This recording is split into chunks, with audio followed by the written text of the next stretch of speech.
আসসালামু আলাইকুম। আশা করি সবাই ভালো আছেন, আমরাও ভালো আছি আলহামদুলিল্লাহ।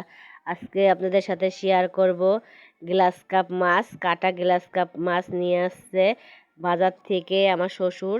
এটা আজকে রান্না করব শীতের সবজি দিয়ে।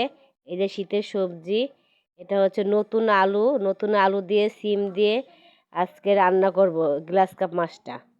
শীতের সবজি খুবই মজা লাগে। সিম আর নতুন আলু দিয়ে রান্না করব। এটা হচ্ছে নতুন আলু।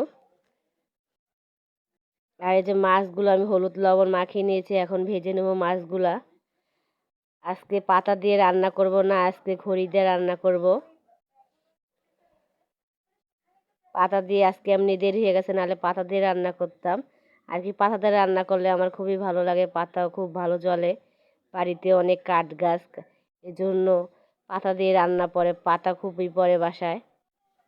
এজন্য আজকে দেরি হয়ে গেছে, এজন্য আমি আজকে খড়ি দিয়ে রান্না করতেছি। মাছটা ভেজে নিয়েছি, মাছটা কত সুন্দর ভাজা হয়ে গেছে।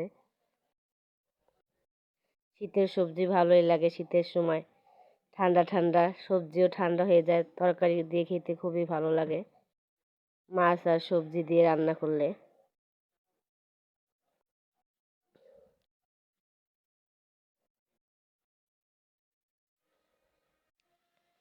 এই যে মশলাগুলো আমি দিয়ে দিচ্ছি। আজকে এমনিতে দেরি হয়ে গেছে, শরীরটাও আজকে ভালো না, এজন্য ব্লেন্ডারে মশলা বেটে নিলাম। ব্লেন্ডারে এখানে দিয়ে দিয়েছিলাম জিরে বাটা আর রসুন বাটা আর পেঁয়াজ বাটা, পেঁয়াজ বেটেলাম।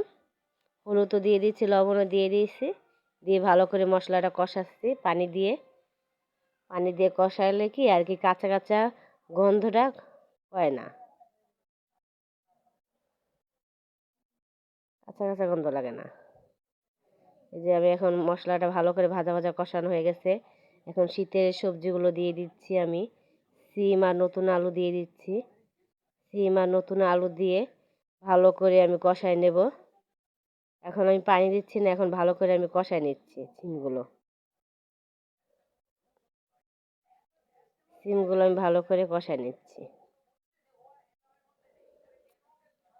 ভাজা ভাজা হলে তারপর আমি আবার পানি দেব সিম সিদ্ধ হওয়ার জন্য, তরকারি সিদ্ধ হওয়ার জন্য।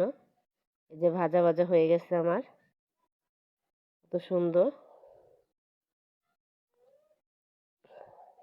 সিম আলু ভাজা ভাজা আছে। এখন পানি দিয়ে দিচ্ছি, তরকারির পানি। এটা তরকারি পানি না, আসলে এটা আর কি পানিটা দিয়ে আমি কষাই নেব, জানি সিম আর আলুটা সিদ্ধ আছে। যে কষানো হয়ে গেছে আমার, নাড়াচাড়া দিতেছি আর কি।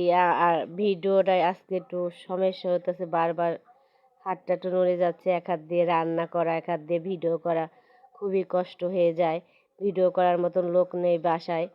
আমার মেয়ের পরীক্ষা, আর মেয়েও করে না, ছোট মানুষ পারে না ভালো করে, এই জন্য আমি এক হাত দিয়ে ভিডিও করি, এক হাত দিয়ে রান্না করি, এই জন্য ভালো করে ভিডিও করতে পারি না, আপনাদের সামনে নিয়ে আসতে পারি না ভালো ভিডিও। যা পারি যতটুকু পারি চেষ্টা করি করার মতন। মাছ দিয়ে দিয়েছি বলকের সাথে, এই যে ধনেপাতা উপর দিয়ে দিয়ে দিলাম। ধনেপাতাটা হওয়ার আগে দিয়ে দিলাম ধনেপাতাটা। ধনেপাতা দিলে, আর দেশি ধনেপাতা দিলে একটু ফ্লেভার হয় মাছে। আমার তরকারিটা হয়ে গেছে, লাভিয়ে ফেললাম গাবলায়। গাবলায় আমি লাভিয়ে ফেলছি। কত সুন্দর হয়েছে তরকারিটা, সিম আর নতুন আলু দিয়ে। তরকারিটা খুবই আজকে সুন্দর হয়েছে, মজা হবে খুবই খেতে। শীতের তরকারি সবজি গ্লাস কাপ মাছ দিয়ে নতুন আলু দিয়ে সিম দিয়ে রান্না। ভালো লাগলে সবাই আল্লাহ হাফেজ।